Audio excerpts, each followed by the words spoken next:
Well, you're still on to Arise News Hour. Welcome back. Now to discuss the protest issues, particularly in Africa in general, as Ghana, Kenya, and now Nigeria has joined the league with protests. We are now being joined by an international analyst, Paul Ejime. He joins us from London. Good to have you, Paul, today. What do you make of the trend in protests by Africans? I am sure you agree that it's a signal that bad governance is at the core of all of this. Let's have your opinion on this.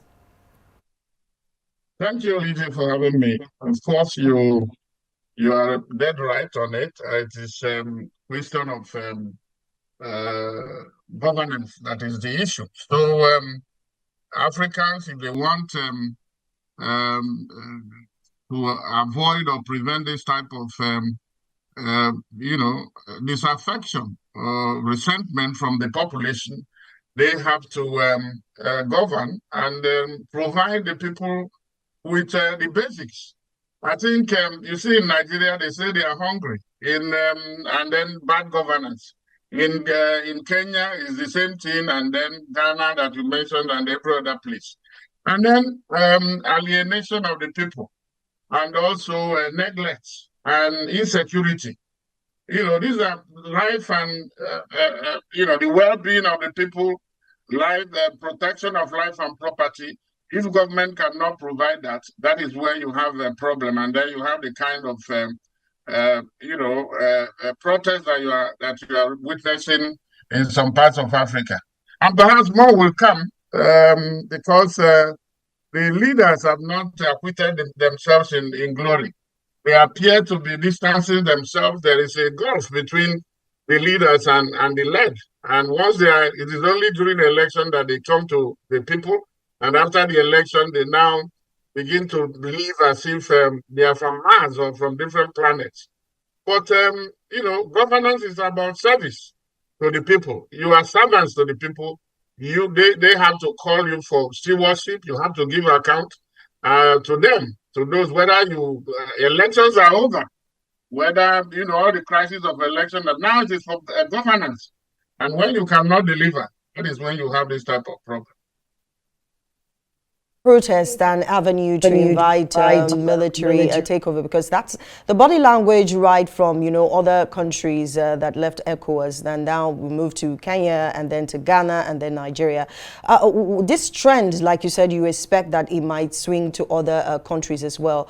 What is the missing piece in the puzzle that we need to get right as a people? It is very simple. It is for the people who claim to be their leaders to lead by example. You cannot have you can't be telling your people to tighten the belts. There is austerity while they see you living large. You are buying new vehicles, you are building new houses for officials as if they never had they never had houses where they lived, and then all manner of ostentatious living. So that cannot, you call it opulence by side with poverty. That cannot, when the people look at that, they say, no, we are the same people. Why do you think you are different? They cannot access, no access to, what is it called, health services. But these officials can, if they are sick, they are not fixing the infrastructure, the health system in their country. But when they are now ill, they fly abroad. But the poor people cannot do that. They can send their children abroad, but the poor people cannot do the same. They can, there's so many things that they can do. They are feeding well. Meanwhile, look at insecurity. Farmers cannot even go to farms because of insecurity in Nigeria. You know about Boko Haram and all that. The same thing across West Africa, in Mali, in Guinea, in Burkina Faso. So these are the issues. And then and the people, they see you. The point is that their preachment does not tally with what they see, what they practice. So when there is this disconnect, dissonance, That is when the people will now ask questions. Of course, you will say, well, at times they explain it, they say it's politics. Politics is everything. Life is politics. So why don't you fix those things and stop listening to excuses? Once you fix the reason, there is no question, or it's of course known that when there is a protest, normally there are bad guys. There are people, criminally minded people, who are already in the system. They didn't import them. They are already in the system. Then they capitalize on this. So why don't you avoid a situation where you will have protests before you start talking about people hijacking it? And look at in the case of Nigeria, they had given those who, of course, you can't find the leaders, the anonymous, but they have been given, they've given government due notice more than 2 weeks or thereabout for them to respond. What happens in Africa is that African governments do not respond; they react, and then at times they are jittery. In their in that terrified state, they now use what you call excessive force, using a machine gun to kill mosquito. But otherwise there is pacification. They have not. The police should also be trained in how to manage a crowd. Crowd management, the psychology. You saw in some states there were governors that engaged with the people, and in those places they want to be listened to. Don't dismiss what they are saying as if they are, they are not politicians. They were the people you campaign to put you in power. Now they are asking questions. You should listen to them. You can engage in pacification. You can consult. And then, if, for instance, if you see them approaching, instead of firing tear gas, why don't you ask them, who are your representatives? And then you escort them to where they will, where is your petition? What do you want government to do? And then they will do it. And I'm also, it's ironic that governors, what they do is that they say, we are receiving these petitions on behalf of the federal government. What federal government? What have the governors done? What have they done? What have the local governments done? Every month, they all collect money to help for governance, for infrastructure development and everything of the states. Why are they shifting everything to the center? You see that everybody, all the governments and all tiers are responsible. They have failed. And that is what is happening. It's not just the presidency, it's not just the federal government. Why are you receiving petitions from the federal government? What have you done with the money, with the allocations you get every month and every year? Nobody has asked that question. So I think the accountability should begin from the grassroots. Those chairmen and councillors of local government areas, down to governors, and then senators. You see, those who you have elected, they collect a constituency budget. What do they do with it? What have you done? Let's see. People cannot see. There is nothing concrete from all sides of governance. That is failure across board. Issue. I like that you touched on the issue of security. While this protest might mean well, some people can hijack as well. So what do you expect, the police or the military to do when it's getting out of hand? Because remember, there are businesses, at stake here. They go to stalls and, just maul people down. We've witnessed that in Africa as well. So at what point do you expect, the military to intervene or the police to intervene when you know that some of these protests can be hijacked? Well, of course, we know that the policemen, apart from the fact that they are inadequate, they are not punching, according to their weight in terms of personnel, and then in terms of, methodology in crowd control.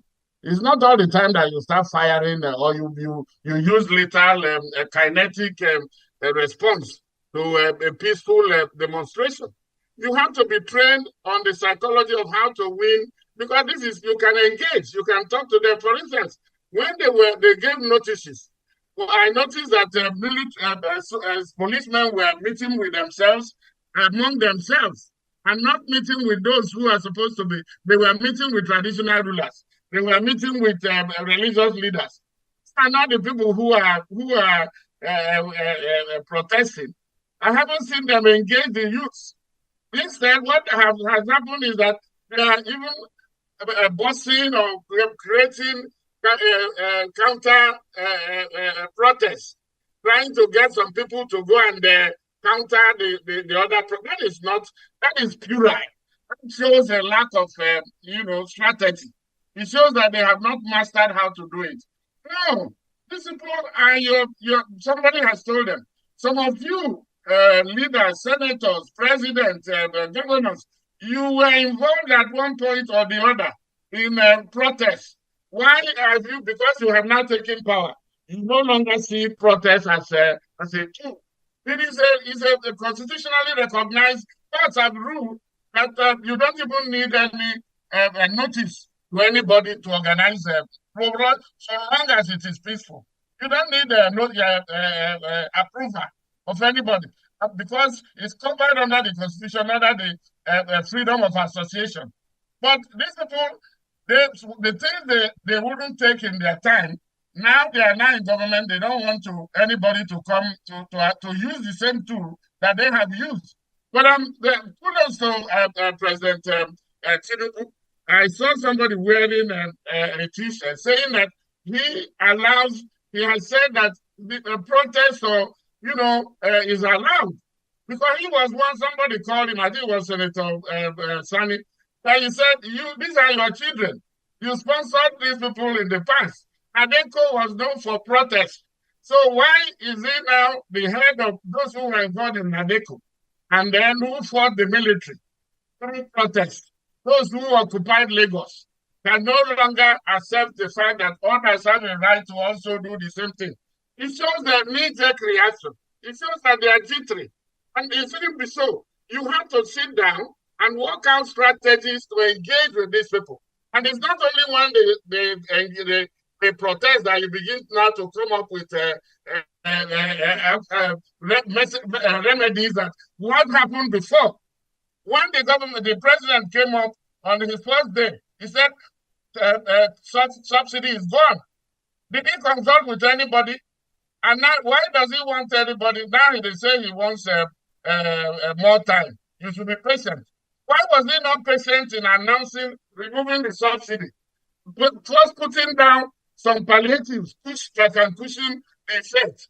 Now you have put the cart before the horse, and it shows that it wasn't thought through, and that is what they should do. Those who are around him, I think they are the ones causing the problem for him.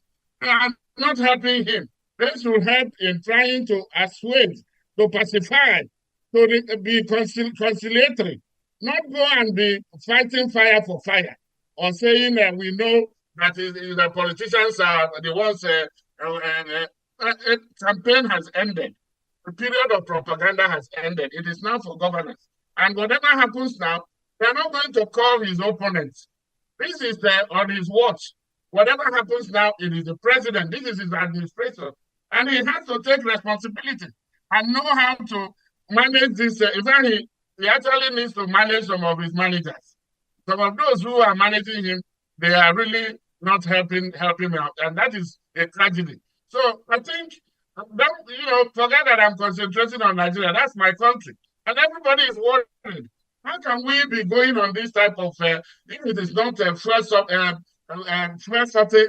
shortage or fuel crisis that is returning, it is insecurity. If it is not security, it is hunger.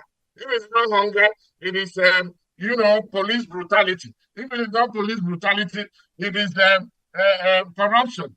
If it is not corruption, I mean, how long can we go on this, roller coaster of